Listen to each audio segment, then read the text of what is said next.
Hello everyone, welcome to Textbook Super Coaching UGC Net YouTube channel. Myself Preeti, your paper 1 faculty and paper 2 CS faculty. So I hope everyone is fine. तो exam crack करना equally important है, but साथ साथ आपको ये भी पता होना चाहिए आपके आसपास या कौन से स्टेट के अंदर वैकेंसीज आई है जिसके अंदर आप एलिजिबिलिटी रखते हैं, सो दैट आप वहां पर भी अपने फॉर्म्स अप्लाई कर पाए। जो भी मतलब टीचिंग कैरियर के अंदर टीचिंग का कैरियर आप लोगों ने चूज किया है, तो नो डाउट आपको वैकेंसीज के बारे में भी अपडेटेड रहना चाहिए।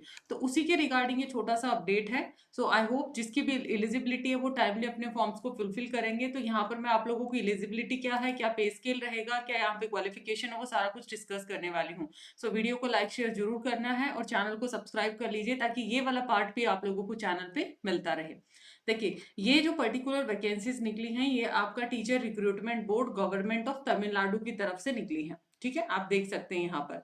दूसरी इंपॉर्टेंट चीज है, यहाँ पर आप फॉर्म्स को कैसे अप्लाई करेंगे, ऑनलाइन फॉर्म अप्लाई करेंगे। और इसके लिए आप लोग देख सकते हैं यहाँ पर candidates applying for the graduate teachers, किसकी रिक्वायरमेंट है, ग्रेजुएट टीचर्स की और ब्लॉक रिसोर्स टीचर एजुकेटर्स की यहाँ पे रिक्वायरमेंट रहेगी। और ये तमिलनाडु टीचर एलिजिबिलिटी टेस्ट भी आप लोगों को यहाँ पे सर्टिफिकेट मांगा गया है। जो जो इस चीज में जिनका भी अपना जैसे टेट होता है ना, सी टेट होता है, वैसे ही टेट है आपका, स्टेट टेट है, तो वो यहाँ पर एलिजिबिलिटी मांगी गई है कि ये एटलीस्ट आपके पास होना चाहिए। अगर मैं यहाँ पे वैकेंसीज की बात करूँ, टेंटेटिव वैकेंसी हैं आप लोगों का 2222 ये वैकेंसीज आपकी बताई गई हैं। Tamil Nadu school education subordinate service के अंडर में आता है। और पे स्केल की बात करें तो ये आप लोगों का पे स्केल यहाँ पर गिवन है। करंट वैकेंसीज आपकी 2028 बताया गया और शॉर्टफॉल वैकेंसीज आपकी 194। तो अप्रोक्सीमेट मान के चलिए यहाँ पे 2222 वैकेंसीज हैं। अगर मैं इंपॉर्टेंट डेट्स की बात करूं तो आपका ये 25 अक्टूबर को आया था वैकेंसी, मतलब परसों तरसों ही आप लोगों को आया है। और इसका receiving application through online mode 1 नवंबर से आपके फॉर्म्स क्या आ जाएंगे, ये शुरू हो जाएंगे। फॉर्म यहाँ से आप अप्लाई करना शुरू कर सकते हैं। लास्ट डेट रहेगा 30 नवंबर। और एग्जामिनेशन डेट आपका ऑफलाइन मोड पे एग्जाम रहेगा जिसकी 7 जैन आप लोगों की एग्जामिनेशन डेट है। ये बहुत अच्छी चीज है कि आपको स्टार्टिंग में बता दिया ताकि अकॉर्डिंगली आप लोग प्रिपेयर रहे। बट यहाँ पे एक इंपॉर्टेंट चीज क्या निकल के आती है, ये जस्ट मैं इसके बाद बताती हूँ।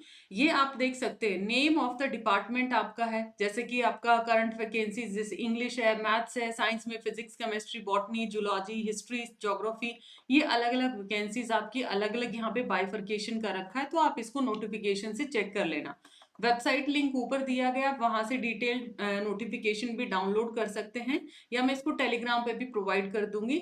वहां से आप इसको चेक कर सकते हैं, राइट। उसी के साथ साथ यहाँ पर एक और कंपल्शन जो देखने को मिला है कि तमिल की नॉलेज आप लोगों को होना चाहिए। नो डाउट, देखो जब आप स्पेसिफिक किसी स्टेट में जाते हैं ना, जैसे आप साउथ की तरफ जाएंगे, तो वहां पर स्पेसिफिक आप लोगों का थोड़ा लैंग्वेज इशू आ जाता है, क्योंकि अगर आप वहां की लैंग्वेज के साथ कंफर्टेबल नहीं है तो वहां पर एलिजिबिलिटी आपकी नहीं बनती है। तो ये चीज डेफिनेटली वहां पे नोट की जाती है। नेक्स्ट आता है यहाँ पर क्वालिफिकेशन क्या रहेगी। ठीक है, क्वालिफिकेशन का एक सेकंड में एलिजिबिलिटी का निकाल लेती हूँ। सबसे पहला तो अपर एज लिमिट की यहाँ पर देखिएगा, ये क्या है आपका 53 ईयर्स ऑफ एज यहाँ पे बताया गया है। अपर एज जो आपका क्या रखा गया है, direct recruitment to the selection is 53 years of age age on the first day of July of the recruitment year 2023, right. In the same way यहाँ पर एक और चीज है आपकी educational qualification. No person shall be eligible for appointment to the post of graduate teacher और BRT जब तक उसके पास ये मिनिमम क्वालिफिकेशन नहीं है। जैसे कि ग्रेजुएशन के साथ आपके पास क्या होना चाहिए, डीलिट होना चाहिए, जैसे जो कि 2 year diploma in elementary education बोला जाता है। या फिर ग्रेजुएशन के साथ आपका बीएड होना चाहिए, या फिर ग्रेजुएशन 45 मार्क्स है, बीएड है आपके पास एनसीटी के अकॉर्डिंग, तो आप लोगों का ये एलिजिबिलिटी रखते हो। अगर आपने +2 का रखा है और इट इक्विवेलेंट है देन एटलीस्ट 50% मार्क्स और 4 साल का आपके पास है, ये आप लोगों की एलिमेंट्री एजुकेशन में बैचलर होना चाहिए। तो अलग अलग आप लोगों की ये क्या रख रखी है, एलिजिबिलिटी रख रखी है।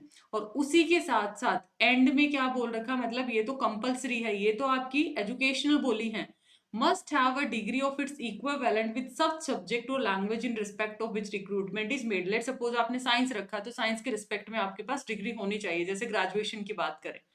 और तमिलनाडु टेट आपका पास होना चाहिए with relevant optional subject for direct recruitment. ठीक है, तो ये आप लोगों की एलिजिबिलिटी रखी गई है। बाकी डिटेल आप नोटिफिकेशन से रेफर कर सकते हैं। I hope this piece of information is informative. तो टाइमली फॉर्म को फिल करिए सो दैट आप लास्ट मिनट पे कोई भी डिले ना करें, कोई नेटवर्क या पेमेंट इश्यूज आ जाते हैं तो इट्स बेटर कि टाइमली आप इसको फुलफिल कर दें। Thank you so much.